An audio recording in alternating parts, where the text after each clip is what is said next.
તો મંત્રીમંડળના વિસ્તરણમાં કેટલાક નેતાઓના સિતારાઓ ચમકવાના નક્કી છે. પરફોર્મન્સને આધારે ધારાસભ્યોનો મંત્રીમંડળમાં સમાવેશ થશે. નવા મંત્રીમંડળમાં યુવા ધારાસભ્યોનો દબદબો જોવા મળશે. નવા મંત્રીમંડળમાં જયેશ રાદડિયા મંત્રી તરીકે શપથ લઈ શકે છે. અર્જુન મોઢવાડિયાને પણ મંત્રીમંડળમાં સ્થાન મળી શકે છે. સંજય કોરડિયાને મંત્રીમંડળમાં સ્થાન મળી શકે છે. હર્ષ સંઘવીને કેબિનેટનો દરજ્જો મળી શકે છે. મંત્રીમંડળનું વિસ્તરણ સૌરાષ્ટ્રની સ્થિતિને ધ્યાને રાખીને કરવામાં આવશે તેવી પણ હાલ સૂત્રો દ્વારા માહિતી પ્રાપ્ત થઈ રહી છે. 16 તારીખે જ નવા મંત્રીઓની શપથવિધિ યોજાશે. રાજકોટના ધારાસભ્ય ઉદય કાનગડને પણ સ્થાન મળી શકે. અમરેલીના ધારાસભ્ય મહેશ કસવાલાને પણ મંત્રીમંડળમાં સ્થાન મળી શકે. હીરા સોલંકીને પણ મંત્રીમંડળમાં સ્થાન મળવાની પૂરી શક્યતાઓ છે. જામનગર ઉત્તરના ધારાસભ્ય રીવાબા જાડેજાને મંત્રીમંડળમાં સ્થાન મળી શકે. માંડવી કચ્છના ધારાસભ્ય અનિરુદ્ધ દવેનો પણ મંત્રીમંડળમાં સમાવેશ થઈ શકે. સીજે ચાવડા અને અલ્પેશ ઠાકોરને મંત્રીમંડળમાં સ્થાન મળે તેવી હાલ શક્યતાઓ જોવા મળી રહી છે.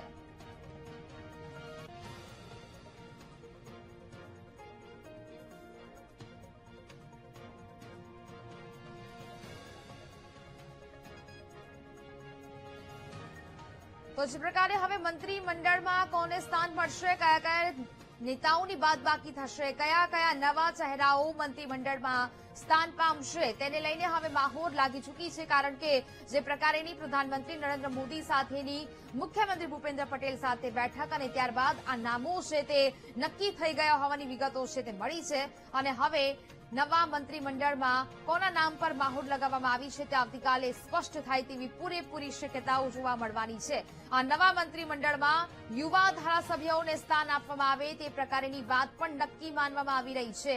નવા મંત્રીમંડળમાં જયેશ રાદડિયાને પણ સ્થાન મળે તેવી ચર્ચાઓએ જોર પકડ્યું છે. પરફોર્મન્સને આધારે આ વખતે મંત્રીમંડળમાં સ્થાન આપવામાં આવશે.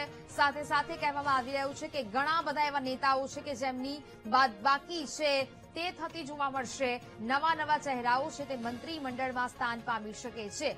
મંત્રીમંડળનું વિસ્તરણ સૌરાષ્ટ્રની સ્થિતિએ ને ધ્યાનમાં રાખીને કરવામાં આવશે તેવી પણ એક વાત નક્કી છે. કારણ કે અહીંયાથી જ સૌરાષ્ટ્રમાંથી અનેક નેતાઓને મંત્રીમંડળમાં સ્થાન મળી શકે છે. એટલે કે સૌરાષ્ટ્રનો આખો પટ્ટો અને તેમાં પણ અનેક ધારાસભ્યો છે તેમને મંત્રીમંડળમાં સ્થાન મળવાની પૂરેપૂરી શક્યતાઓ હાલ સેવવામાં આવી રહી છે.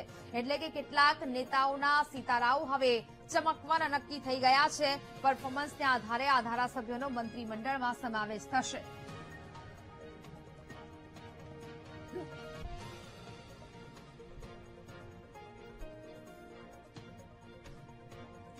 તો જે પ્રકારે સીજે ચાવડા અને અલ્પેશ ઠાકોરને મંત્રીમંડળમાં સ્થાન મળે તેવી પણ પૂરેપૂરી શક્યતાઓ જોવા મળી રહી છે. પરફોર્મન્સને આધારે આ વખતે મંત્રીમંડળનું વિસ્તરણ થવાનું છે. જ્યારથી ચર્ચાઓ ચાલી રહી છે ત્યારથી એક નામ જયેશ રાદડિયાનું પણ ખૂબ જ ચર્ચાઈ રહ્યું છે.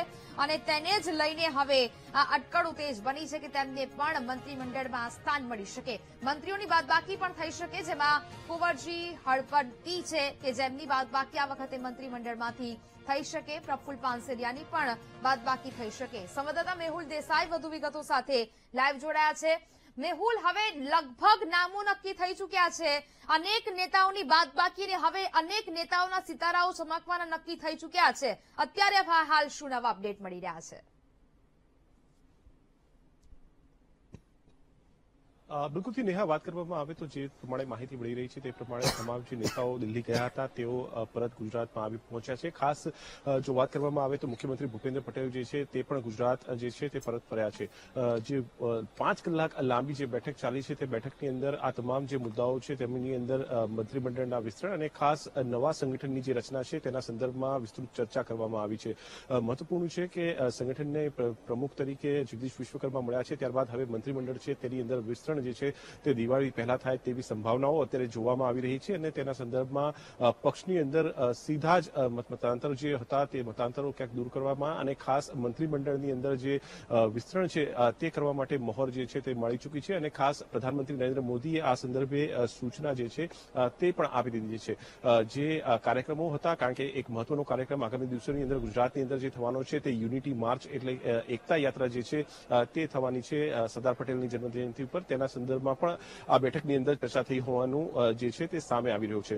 મહત્વપૂર્ણ બાબત મંત્રીમંડળના વિસ્તરણને લઈને એટલા માટે છે કારણ કે આ જે વિસ્તરણ થઈ રહ્યું છે પહેલા અટકળો એવી હતી કે દિવાળી બાદ આ વિસ્તરણ થઈ શકે છે, પરંતુ ગઈકાલની આ બેઠકની અંદર જે કેન્દ્રીય નેતૃત્વ એટલે પ્રધાનમંત્રી નરેન્દ્ર મોદી અને અમિત શાહ બંને આ બેઠકની અંદર ઉપસ્થિત હતા, એટલે તેમના તરફથી મળી ચૂકી છે અને તેના કારણે જ આ વિસ્તરણ જે છે તે નજીકના ભવિષ્યમાં થશે તેવું સ્પષ્ટ સંકેત પક્ષ તરફથી મળી રહ્યા છે.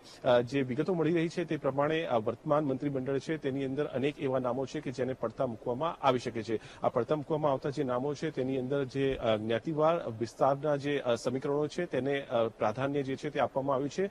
નવા ચહેરાઓને સમાવવા માટે પણ આ જ પ્રાધાન્ય જે છે તે ખૂબ જ મહત્વપૂર્ણ બની રહ્યા છે અને આવનાર દિવસોની અંદર સ્થાનિક સ્વરાજની જે ચૂંટણીઓ છે તે ચૂંટણીઓને લઈને પણ ક્યાંક ને ક્યાંક જે આ નવા સમાવતા ચહેરાઓ છે તેને સ્થાન મળી શકે છે. સૌથી મહત્વની બાબત એ રહેશે કે જે વર્તમાન મંત્રીમંડળ છે તેની અંદરથી કોને કોને જે છે તે બાદબાકી થઈ શકે છે. કેબિનેટની સૌપ્રથમ જો વાત કરવામાં આવે તો કેબિનેટની અંદર એવા નામો છે કે જેમને પડતા જે છે તે મૂકવામાં આવી શકે છે.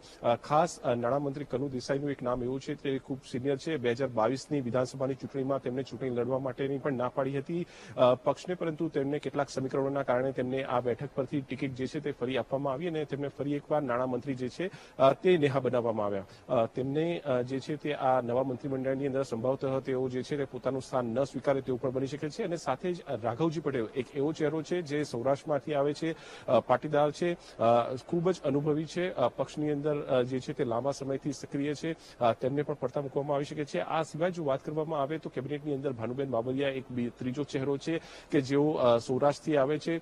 એકમાત્ર મહિલા જે મંત્રી છે કે જેઓ અત્યારે હાલ વર્તમાન મંત્રીમંડળની અંદર જેમનો સમાવેશ થયો છે.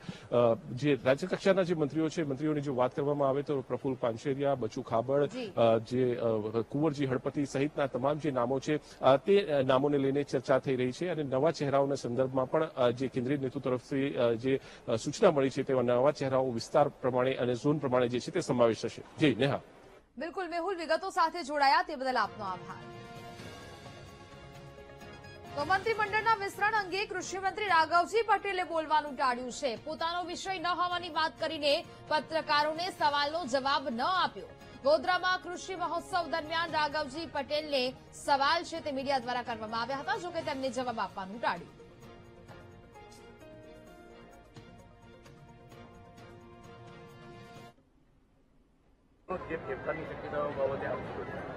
એ મારો વિષય નથી એટલે એના વિશે હું કઈ નહીં કહી શકું.